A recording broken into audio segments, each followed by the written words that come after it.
আরে এই খায় কেসে গোল কি হলো রে?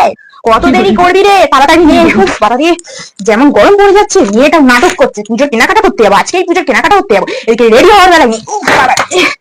হলো রে, কি গরম। হ্যাঁ আমি রেডি, চলো। বাবা সে কি সাজ! এরকম সঙ্গের মতো তুই সেজেছিস কেন গো? তুই যদি এরকম নতুন নতুন জামা পরে সঙ্গের মতোই সাজবি, তাহলে নতুন জামা কাপড় আবার কিনতে যাওয়ার কি আছে? মরণ!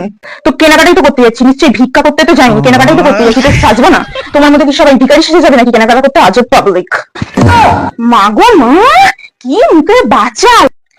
কিন্তু তুমি এই ব্যাগটা কেন নিয়েছো? এই ব্যাগটা নিয়েছি মানে, এই ব্যাগটা নিয়েছি বাজার থেকে অমনি পটল আলু কিনে আনবো, কাছ থেকে বেরোলে তোর বাপের সাইকেলে এগুলো তুলে দেবো। শুধু কি তোর পুজোর একা জামা কেনার জন্য আমি এত দূরে যাবো না? কিরে গরমে তাড়াতাড়ি চলো। আরে গরমে পুরো সিদ্ধ হয়ে যাচ্ছি। আনাজ ফানাজও কিনতে হবে, তাড়াতাড়ি এসে গেছি, জুতো খুলি। আরে এসে গেছি, বলছি শোনো না মা, ওই দোকানটাই চলো।